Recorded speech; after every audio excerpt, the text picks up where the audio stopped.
Welcome to Side by Side, a podcast where I, Robert Kuang, take you inside conversations with artists, creatives, healers, and warriors taking the charge in their transformational story. Today's guest is Elena Armijo, a master certified coach and former professional opera singer who specializes in executive and leadership coaching for high-performing clients. She is the founder of the C-Suite Collective, an executive coaching agency offering in-depth, customized programs for high performers, and she's the host of The Collective Corner, a podcast where badass, inspiring, and compassionate conversations get to flourish. In this conversation, we discuss the most pressing issues with clients and business leaders in 2025, and the way communities move forward during moments of crisis and conflict. You can find more side-by-side episodes at sidebysidepodcast.podbean.com. And if you'd like to connect with me about my services, please visit www.robertquanhome.com. It's a good time on Side by Side every time Elena comes back, and hopefully there will be many more. For longtime listeners, Elena has been on this podcast before where we caught up and talked about our life, coaching, artistry, singing, what have you. And now she's back after a little bit. So it's really great to see you again, Elena. Oh my gosh. Thank you for having me. It's always such a joy to come and talk to you. You're like a warm hug every time I come on your show. I'm like, my whole nervous system relaxes when I'm with you. So thank you. Because I know sometimes we really get into the weeds with stuff, but I was like, that's partially why we want a good space for that as well. Yeah. And since we last spoke, LA has had some interesting developments. So I'm always, whenever I'm speaking to someone who I know is from LA or living in LA, I want to say, like, let's catch up. How's LA? And what have you seen and experienced this year? Yeah, well, let's see. I think the place to start is I just started my 4th year in LA, or maybe I'm coming up on the end of my 3rd year. I can't remember. Either way, it still feels very new to me. What I've been describing to people moving here from the East Coast, I lived, in the Brooklyn, Newark, New York area for 14 years. And then my partner and I relocated to LA in 2021. And what I've been telling people is I really have been unsure if I love this city.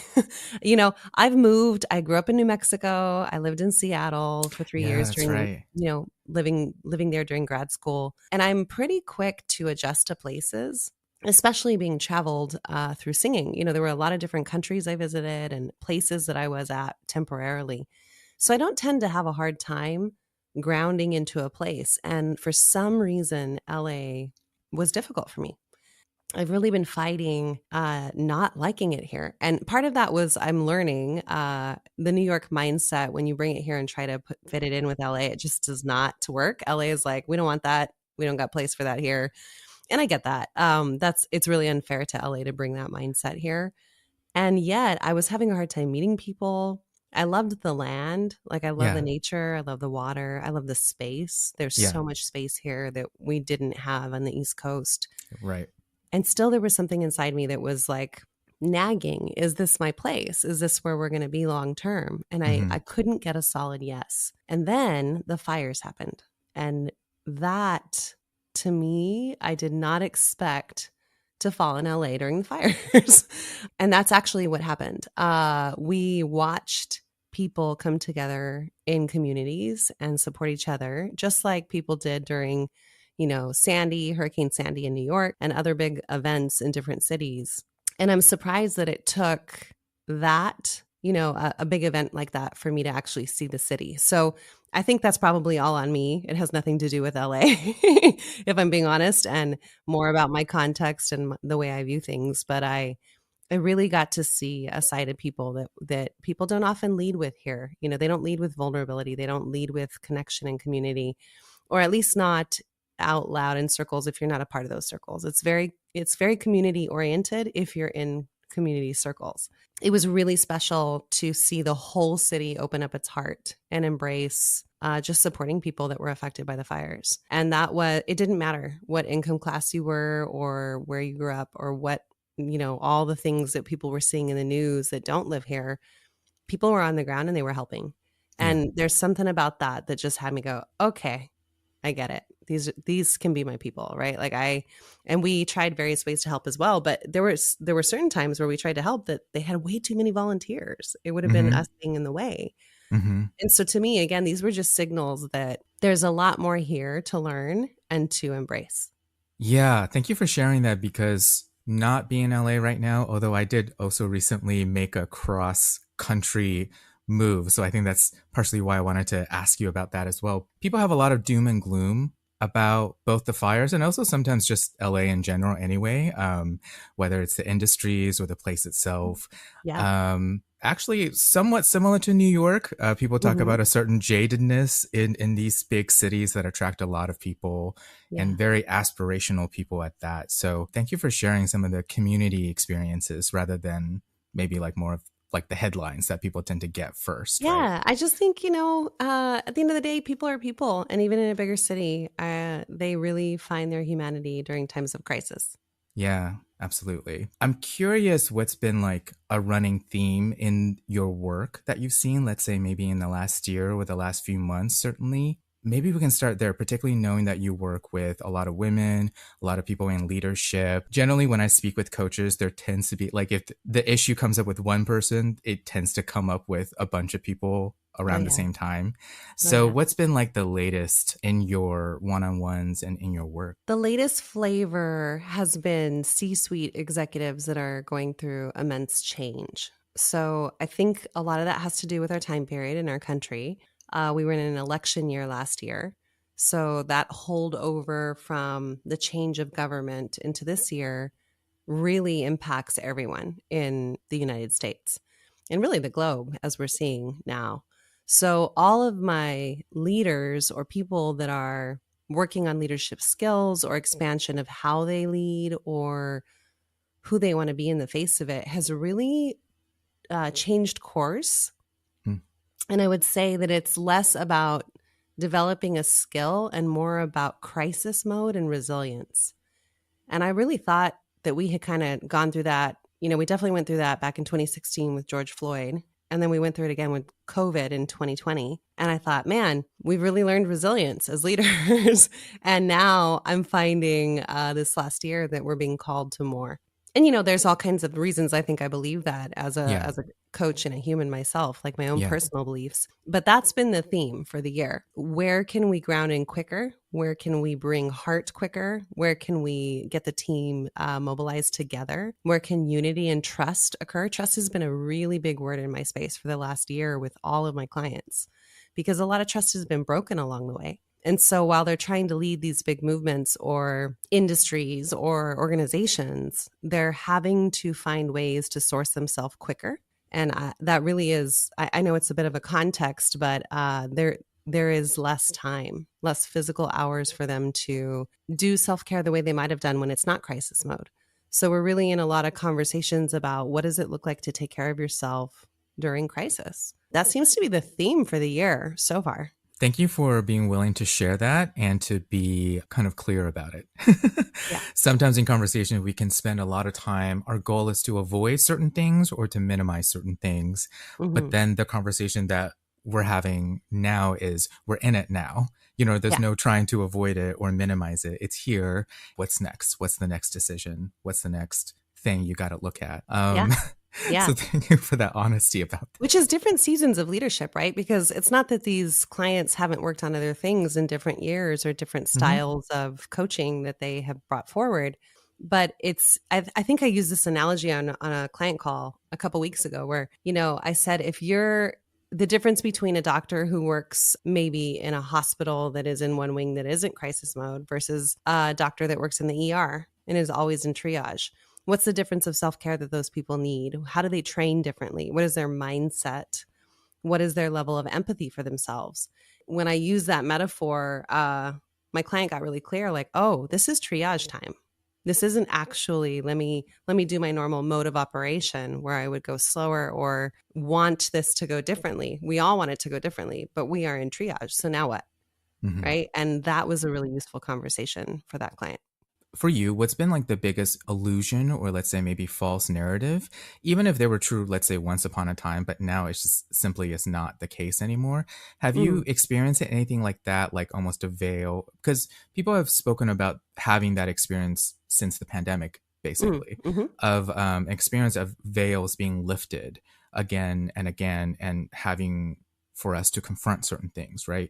So I'm wondering if you've had flavors of that in your personal development or in your work, of like, oh, this narrative that I believed in has basically been dismantled, right? Yeah, I'll start with my work first because I think that's the clearest one I have access to. I remember when I gave a presentation at the ACTO conference, which is a beautiful organization for coaches to do training and community. And I signed up with a dear colleague of mine, Liz, who we went in and we trained some coaches on the concept. And this was probably back, I'm trying to think, this was back in probably 2018, if I'm guessing. And we brought the idea that context cannot be separated from lived experience. And at the time, that was kind of radical for the coaching industry because the coaching industry was leaning heavily on context is the thing to roll with and shift in clients. And there wasn't really any training out there that honored lived experience side by side with context. And so I remember at the time how hard it felt to bring that conversation forward and experiment with it. And I didn't know what I was doing either. It's not like I had the answers, right? Like I'm over there trying to figure out like, okay, there's something here, but what is it? And now in 2025, you could not convince me at all that these can be separated. Mm. They are one and the same. They are so important to our humanity. They are so important in the coaching world and how we address our clients somatically and through more diverse conversations. And they create so much empathy and healing in the coaching container. And yeah, I think that's a big shift. In 2018, I wasn't sure. And now I'm like, whoa, I can't even believe that was a conversation back in 2018. Mm. So I think that's one thing that I would say has drastically shifted. I think personally, I've really been playing with this conversation in my personal life. And this is deeply through my partner. You know, a lot of the work we're doing in our relationship, we've been together 9 years. Hmm. And man, the span of that 9 years looks so different from where we started to where we are, which I imagine most people say. But one of the things that I have been really that like the cloud has been lifted from my eyes is a lot of the ideology around the feminism movement and what it's caused in men and disconnection in men, Mm. and how women are not actually having a conversation about who we can be responsible for the things that we require and ask of men in relationships. And I'm speaking from a heteronormative approach, but I imagine there's a lot of identity crossover that exists in other relationships as well, which is, again, a brand new thing I'm exploring. But I'm really curious where this concept of people, but especially our men that we're seeing who have high suicidal rates and are very lonely and depressed, especially in the heterosexual arena, like what can women actually be responsible for in that conversation? And it's tricky, right? Because women are still getting oppressed as well. We see that in our government. We see that in everyday life. There's still a lot of things that women have to account for safety and, you know, being aware of things that are happening to them. But for the people that have done work, and especially I would say people now, and both outside of just men and women, people that are aware and have worked on themselves and have grown and have done conscious work in those relationships, where can you actually push the boundary of being heard and Hmm. listened to and held and connected? And I'm super interested in that because, you know, my partner, I'm very, very lucky. He's done a lot of work Hmm. and he is a safe place to explore that conversation. And I realize that's a privilege and not everybody has access to that. But it's been really eye-opening to me to see where women are perpetuating things with each other and with that then spill out into conversations. And, you know, that can get even more existential when I think about women creating life. And Hmm. if they're the people that give life and are the mothers of the earth, you know, what's actually going on? It kind of feels like a conversation in 2018. It's like new and cloudy and not distinguished but I'm curious about it. And I wonder if in another 10 years, we'll be having a different conversation. Yeah, I wanted to go back to the work part that you mentioned first because they were both Yeah. so powerful to me. But I always, yeah, so with context for listeners, people talk about it in different ways, but I always think of it as your frame of reference or, Mhm. like you said, your lived experience, your internal narratives, and your beliefs all shape your context, which influence how you choose to respond to certain things and the choices you make, right?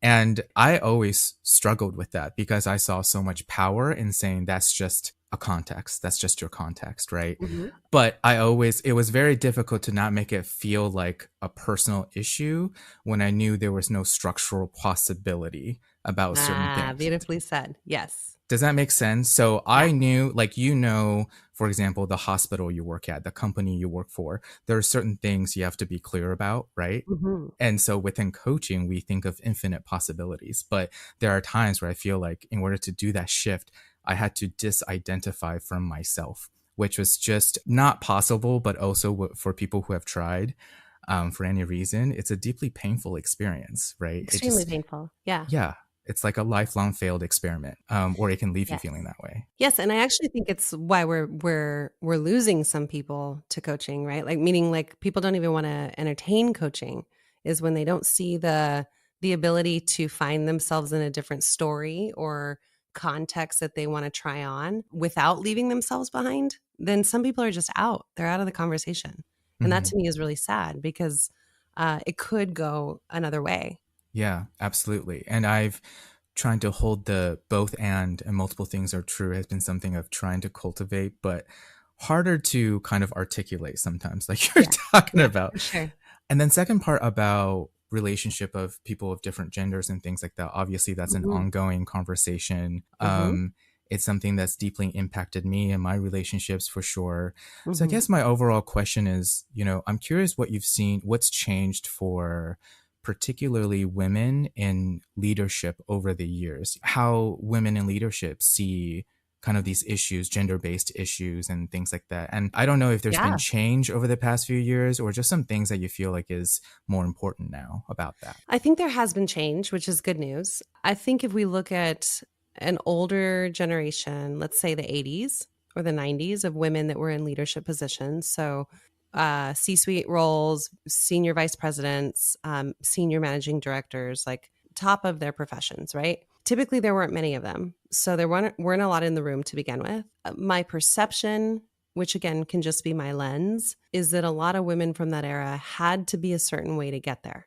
So there was, again, kind of what we're talking about in the coaching conversation, where there was a distancing of themselves that had to happen to take on more traditional leadership skills that would be valued to get in the room. So kudos to those ladies, right? Because without them going first, there would be no opportunity now for what we've seen shift. I really want to acknowledge that generation. And there was a bit of an overswing, which is what all happens in anything we're trying to change, right? And what ended up happening is in those spaces, all of a sudden, those women had to experience some of the same issues that other leaders had in those positions that they'd never had an opportunity to be confronted with. Mm-hmm. And with the overswing, we saw top down leadership. We saw women on women being really hard on each other. We saw women being more and more disconnected from their emotional center and not bringing emotions into the workplace because again it was a survival technique. It's how they got there. It was what was having them win, right? So when the overswing happened, I think we really saw some of that breakdown of what I'm talking about: connection, emotional leadership, connection to men or people in those spaces that they were working with. So what I love about where we're at now is we have women that are in those spaces that have done a lot of work around who they are, what they believe emotionally, what are they feeling. They're not making their feelings wrong, but they're also not necessarily just leading with feelings, right? Which again, Mm-hmm. the older generation was in an either or conversation about that, Yeah, yeah, for sure. and which I get. It was really I hard. I think men too for sure. It's win or Yeah. lose, black and white. Yeah, all of that, right? And I think where we're at now is we're starting to see a lot more nuance in spaces. Like I think about one of the teams I work with, man, they're just such a cool leadership team. There's like there's 12 of them on the leadership team. There's so much diversity on this team with all the identity markers you could think of exist on this team. And what I really love about that is that there's an opportunity in that room now to have all voices heard, emotion be present, but logic and reasoning be present as well. Accountability be present, because this is another thing that I've been looking at a lot as a woman is what does accountability look like for us if we were taught that not having it was okay and we could get to the top through other means. Mm-hmm. So I'm really excited about the shift that I see in those spaces because they're playing, and through playing there's innovation and creativity, and there's more possibility than we've ever had for people to feel seen and heard and be seen and heard, but to experience what that creates at a high level. So I don't know where it's going to take us. I think there's a big backlash happening for that right now. I think people are scared because my belief is what's happening in our country is it's the last stand of the old power. Right? It's the last resistance to the traditional way of leading, getting scared and going, no, we want it to be the way it always was. And I think there's so many more people that know it can go differently now, that it's just a much richer conversation. I love your connection. You're connecting between play and innovation. Because that's such a cool thing to tap into if you can in, coaching or in client work and whatnot, and also just in yourself. Sometimes I think it's just the way we've been conditioned. We tend to think the best solutions tend to have the most challenge, perhaps, or is the most challenging for us. But sometimes it's how can we get the most support, right? How can we have fun? How can we have safety and pleasure and even comfort, which is not really always the priority inside of like coaching conversations. If you've tried every possibility that you can imagine, it may be time to sit down and drop all of that and play and imagine and experiment. Or one of my favorites these days is to talk to somebody, talk to somebody with a different perspective. Yeah. Yeah. Yeah. And I really mean that. Like, I love that you said that, but let's highlight that. Talk to somebody with a different perspective and talk to listen, right? And I don't mean, I'm not saying like, I would consider myself a moderate liberal. I'm not a far left liberal, probably more moderate in general in anything. And when I talk to my liberal friends, I'm like, when's the last time you sat down with somebody who's a Republican and actually listened to them? Right. I think that's, and it goes for both sides of the street since we're kind of in a binary country, even though the independent party is really trying to have a voice in the middle. That to me is what we've lost in unity, is listening and being able to come to the table and respect the other side while keeping our beliefs and creating a solution for all. When I talk about DEIB right now, I've been, my roots have been in DEIB work for a while now, especially in the coaching world. And I have always said all means all. That means all. That means every single person, whether you like them or not, whether you think that they are evil or light, all means all. So if we really believe that, who are we going to be about it from that standpoint? And sometimes people just get so afraid that they forget that. They forget that they can expand and have a different conversation. What do you think? And this is one where I was like, there's no right answer, totally. But what do you think is the best way to move forward when there is a lack of agreement? I think that we are about to see the biggest revolution of what happens when people can put down their armor and get to humanity again. I don't know, I don't know what it's going to look like. I think it might be really hard before it's really good, but I do believe it will be really good. I think we're going to have to go through a lot, and a lot of pain is going to emerge before people can actually bring forward the most authentic version of their voice to be a collective. So I actually think that's the solution, is what would it take to be a collective instead of what group wins, what group doesn't, how we make it fair for everybody. I think fair is a good conversation, but the higher level conversation is how do we all live together and be a community? So there's been community that's been lost. I don't have a specific way that goes. I think it can be created from many different ways if that's the commitment. Yeah. But I don't hear that being the commitment in our country. There's lots of other commitments floating around, but a commitment to unity and cultural community seems to be missing right now. So that would be where I point everybody. is what, if that was the highest commitment, then what? Yeah. When you say be vulnerable with each other, I also hear maybe dropping the ego a little bit. There Hmm. have been often, this happens all the time, that comes up in coaching, which is we get caught up in situations, arguments, or discourse that is more built on ego than actually, anyone having a positive outcome out of it. It's not even about, sometimes more willing to follow the ego and Hmm. just ignore the pain that is causing us and everyone around us. Yeah, so definitely very much aligned with you about what does inclusivity look like? What does unity and safety look like? What does a strong nation look like? We're having to have some very tough conversations around that. Everyone is complicit in some ways. So in thinking about, disagreements and agreements that just come up as a part of life, I'm curious for you, what are some important points in your life where you were maybe faced with a no or had to say no? How Hmm. do you know when to say yes or no, thinking back to those moments of no? I think it always comes back to my values, which can be tricky, right? Because you can convince yourself your value is anything in the world, that your Yes. values are, integrity and love, and those are my values.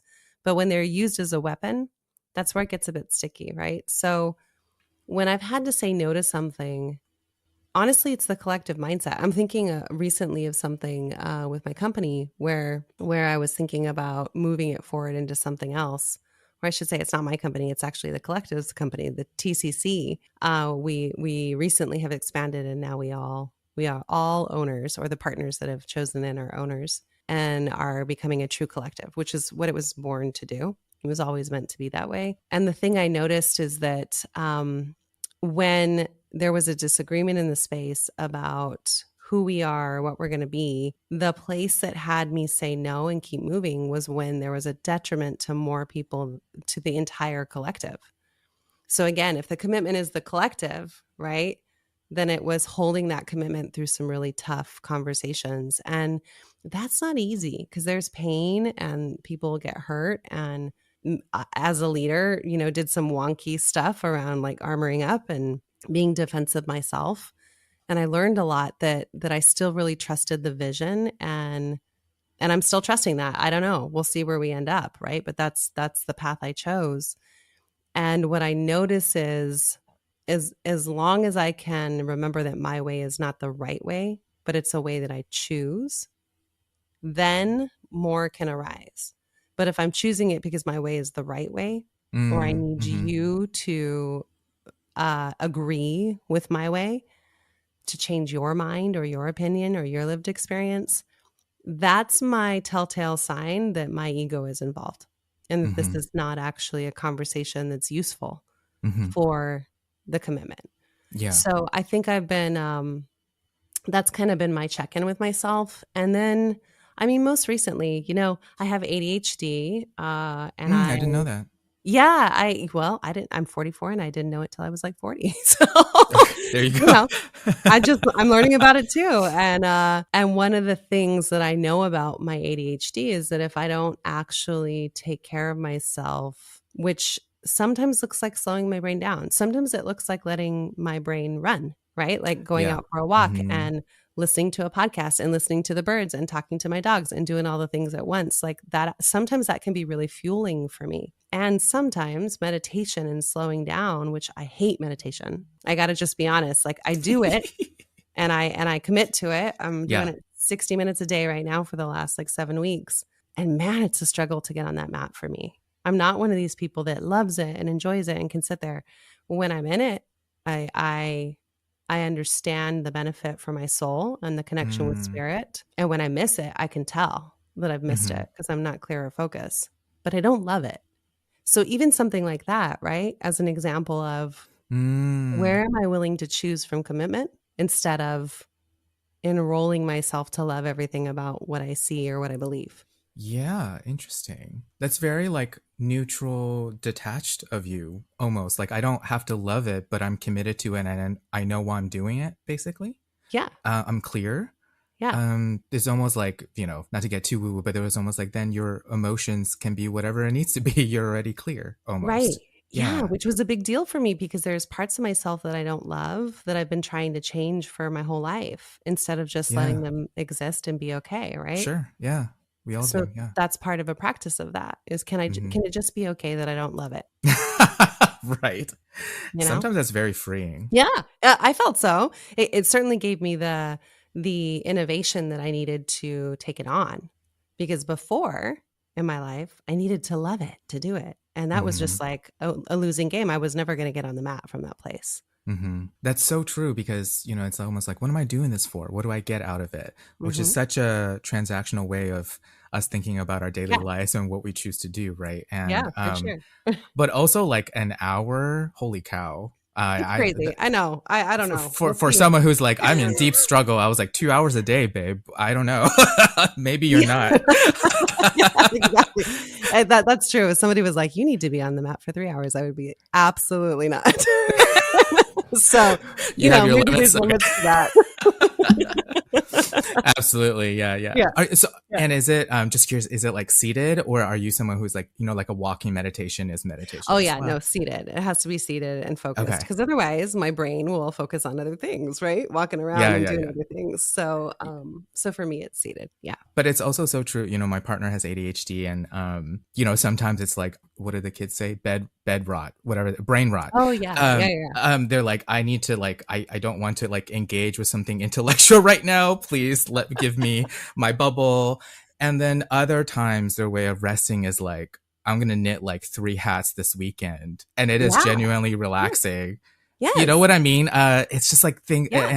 and it's just noticing your rhythm and actually being okay Mhm. with it in some ways. Like I've noticed. That's beautifully said because I really feel like it's not only being with your rhythm, it's allowing your rhythm to be like I won't say crazy. It's not crazy, but different, Yeah. right? Like I craved for it to be consistent for so long because then it meant I could control it and I knew who I was and I was consistent for other people. And only recently have I been like, this is not going to be consistent and that can be okay. And as long as I honor whatever shows up in the moment, in alignment with my values and not, being a crappy person in the world, that's more loving to me than trying to make myself a certain way to adhere to like the norm, the center norm. I'm curious because you're a vocalist, you're an opera Yeah. singer. Even the way you speak, I can hear it. When I was editing our last podcast conversation, Oh you yeah. you had the most even breathing of my life, and it was audible. That's literally just the waves. I was like, oh my gosh, this person has practiced even breathing for a long time. Oh yeah. And Yeah. it was like, you were just so good with that. And in any case, I think right now I've noticed, particularly for, let's say, younger folks, but lots of people, there's a fear of speaking out. There's already a Mm. fear about censorship, let's say, that's been coming up more and more. Yeah. Yeah. But That's a then big fear. traditionally, historically, speaking out, public speaking has always been like a pretty nervy thing for most people, right?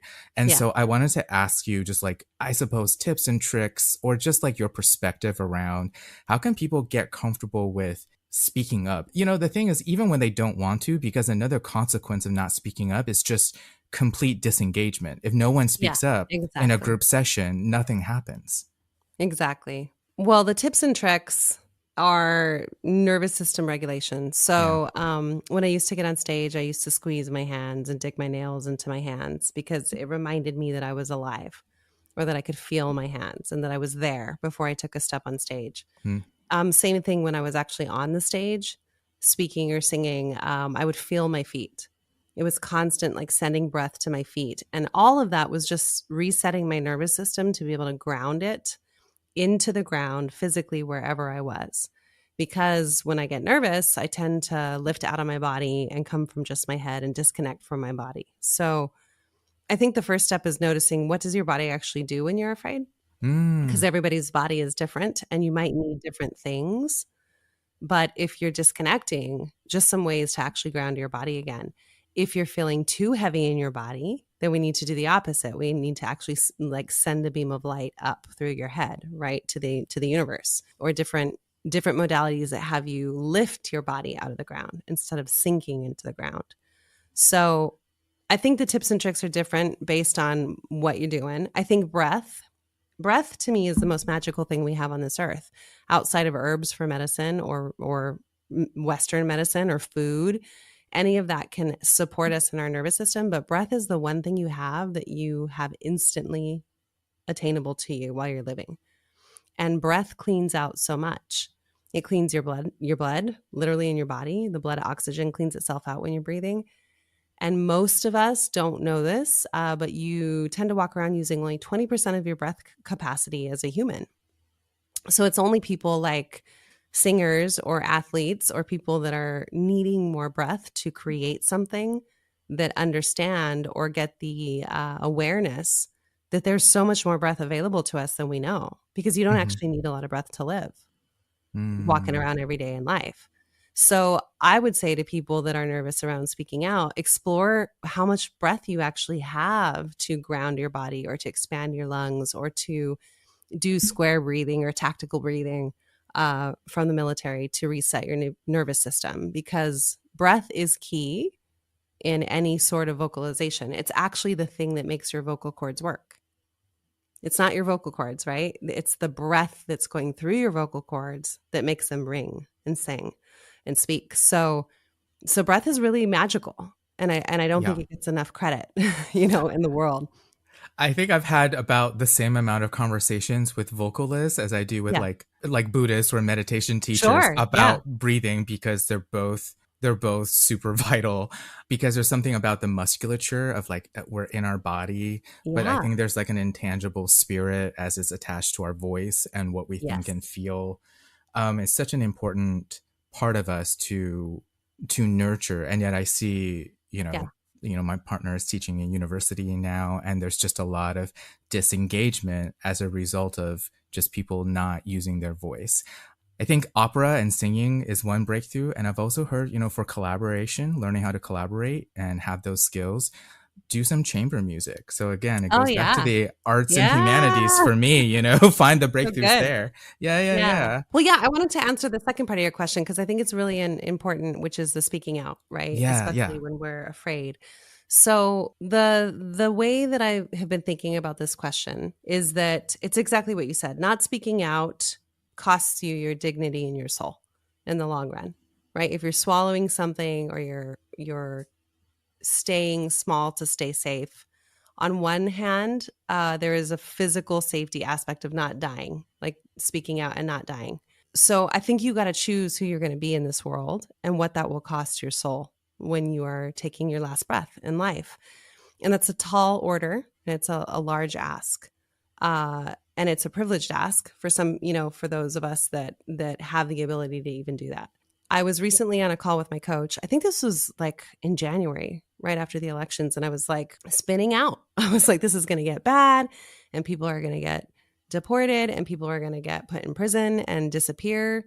And people are going to like it's going to get really, really bad, which is my way of processing the way that my brain, not my body, likes to work, is to think of the worst scenario so I can be prepared. That's my version of safety, right? It's not necessarily healthy, but that's what I do when I'm afraid. What I had in my conversation with her was, okay, let's play the worst scenario out. My business is taken from me. I'm imprisoned. All my rights are taken away. I'm living as a servant to the government. Like, let's just play that scene out for a second. Well, I don't wish that for anybody. The question that she asked me, which I think was really brilliant to work with me and my fear, was, well, who else would be in that room? And when I thought about who else would be in that room beside me, like all of the people in history who have been imprisoned or locked up or murdered or their lives taken away for what they believe, I was like, oh, that's actually the company that I would want to be at company with. Like, I'd want to be sitting in a jail cell with those people. And if that leads to death, can that be a so be it conversation from commitment and courage? And again, I struggle with this conversation publicly because it's a bit of a martyrdom complex as well. And it can easily dip into martyrdom. I don't think that's what I'm trying to say, but it certainly helped me ground in my commitment and my values to go, okay, I'm clear. I'm clear where I sit. Yeah. Without the fight and the rage. And it doesn't mean that I would fight and hurt other people, but I certainly won't silence my voice. No, absolutely not. It's so interesting. I've never heard someone talk about envision who else might be in that scenario with you, even if it's a crisis Yeah. scenario. It's Yes. just another way to get outside of yourself and you're also like your bubble of fear for a To minute. the collective. Already about imagining something in the future, perhaps, right? And to ground yourself in like what the reality would be. The reality is, if you're going through a crisis, there are many, many people who are experiencing the same thing. And therefore, Right. you are not alone. Things can happen out of that. So thank you for Yeah. sharing that. I Yeah. have another, I guess not easy, another one that I know people sometimes like to dodge, but these, conversations around money and finance and Mm. material Yeah. resources, Sure. like it's pretty important for coaches to navigate that with, Yes. in our work. I'm curious lately because it always happens around times of uncertainty. What conversations look like right now for people around money and finances, and just overall kind of just curious about your perspective around that right now. Yeah.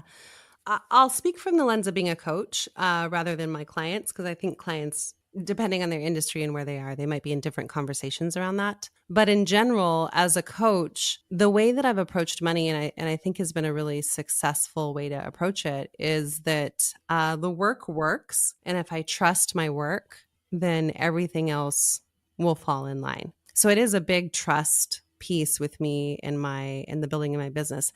And I launched my business in 2015. So this is actually my 10-year anniversary That's right. uh, as a coach. And so when I launched, I just did the work. I took as many calls as I could. I coached as often as I could.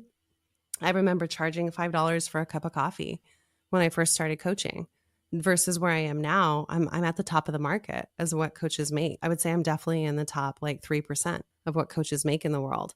What I notice is that we are in a business that no matter what's happening in the world, coaches are needed. So there is some privilege in that, right? Not all jobs are like that.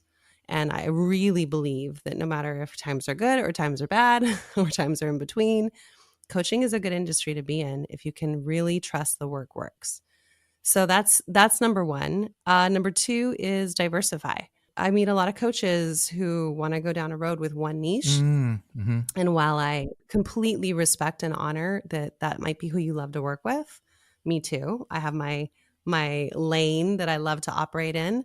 I'm always looking to diversify my business because I believe just in any business diversification, just like I believe in communities and collective and different voices and rooms, makes it a much more stable and innovative and creative practice in business. So, what that looks like for me is looking at ways I can partner with people that are other coaches in the world. It looks like all different types of clients.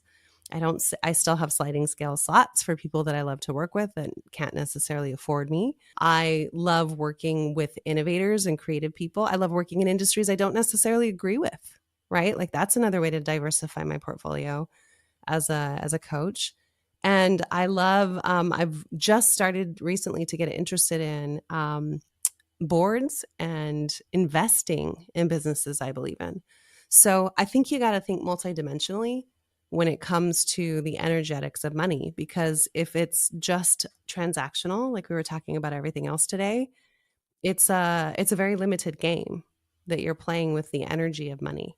And I've always believed that. I think I've been pretty lucky because my father instilled some good money habits from when I was young. And then through my own growth, I've been able to expand what money means to me and what the energetics of it are. And I've been allowed to play with it from that lens. So not everybody has that opportunity, but you can look at how you're holding money and the diversification of what you do have, whether Mm-hmm. it's $5 or more, and see what you can create with it. I think it's such an important conversation inside of coaching conversations about like the way you spend money, the way Mm-hmm. you make money, and Yep. the way you save money. These are all such important ways to look at yourself and the way you're being. Yes. And as much as there are, like we mentioned earlier, there are realities and structural things in place. But I do try to remind people that prices and dollar values are man made, they always have been. And the other thing is, like a positive profit margin Mm-hmm. can look like many different numbers, and it can still be a positive outcome compared to the way it was before. So you don't Yeah, for necessarily, it's sure. not necessarily a failure to say you didn't hit an exorbitant profit margin, right? Exactly. But also there's a lot of intentionality behind why it may be meaningful to aim for a positive goal like that, even if it's in terms of materials. Because then you get to, I do notice, even if people are saying like, it doesn't define who I am, when they find big financial success, Mm-hmm. I do notice the way they choose to use money is quite different. And I think that's Yeah. also very important. And that can Yes. alter the future. So one of the things that you mentioned just now is about like who you work with and finding the right collaborators and things like that. So you have a long running ongoing podcast where you've spoken with a lot of Yeah. creative minds, Yeah. including yours truly. Yeah. And also you are part of this collective, right? Where you do like group engagements and things like that.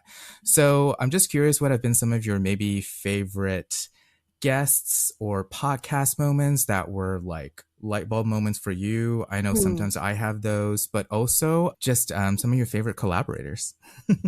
Oh my gosh, that's such a big question. I love all my podcast guests because they all teach me something. So I will start there. Like I don't have a favorite. That would be really hard to pick, to pick because I think the people that I invite on the show are really innovative, disruptive, courageous. That's why they're on the show, right? Because of who they are. So I learn every time I do it. It's why I keep doing it. Like I'm pretty sure, like maybe I have like maybe 100 people that listen to my podcast. So it's not like a ton of people that are listening all the time. But I love doing it. I love the conversations, and I always learn something. So I hope whoever's listening gets something for themselves when they listen. It's a service-based thing for me. So Yeah. that's why I do it. And then the collaborators that I love, man, I love coaches that are good coaches. I'm surrounded by some of the best coaches in the industry, and I am so grateful for that. I think of everybody who's a part of the collective who said yes to this crazy idea that we still don't have any idea if it's going to work. We're still experimenting away and trying to build a brand and a business, and they just are so willing to say yes and play and create. And man, I feel so lucky. I really do, that I get to be surrounded by these people. And I mean, I could list all of their names, Yeah. right, that are No, part of it. absolutely. There's not a single one of them that I don't treasure and love and adore and respect. And it's just so much fun. That's the thing I really want to say is even if the business itself doesn't generate something that's, a $10 million company in the future, the key is the people. Yeah. And as a coach, collaboration has me not being out there alone, which I think is awful in any profession. And it's what entrepreneurs and solopreneurs deal with a lot. Yeah. So it was such a gift to be able to create a community where we could just be together, and be a brain trust. Call each other up and say like, hey, I'm struggling with this client, or hey, I got this really cool contract and I'm thinking so and so and so might be great on it. And what do you think? That part is fun. And I think that we as coaches need more of that. And everybody's too busy to create it, right? So it's like always a dream and nobody does it. And I'm glad that TCC exists for that reason. Yeah. Everyone talks about it, but sometimes who's going to go through the discomfort of like growing it, right? Yeah, because it takes a lot, right? It takes a lot of energy. And I'm just grateful that people were willing. Yeah, absolutely. And knowing quite a few people in that crew, certainly people should check out your space as much as possible. So thank you so much for your time today. And I certainly just took up every minute. No, I love it. It's just like so fun. Asking you with these kind of somewhat serious questions. I'm certainly going to put where people can find you in the episode description, but real quickly while we're here, where can people find you specifically and also maybe the collective as well? Yeah, you can find both myself and the collective on LinkedIn. Also our websites, elenaarmijo.com is my personal website, and then the c-sweetcollective.com is the collective website. And I mean, we're around. You can find us anywhere. Just go look for us and we'll reach back out. For sure. Thank you so much for your time today, Elena. It's always a pleasure to dive in. Thank you.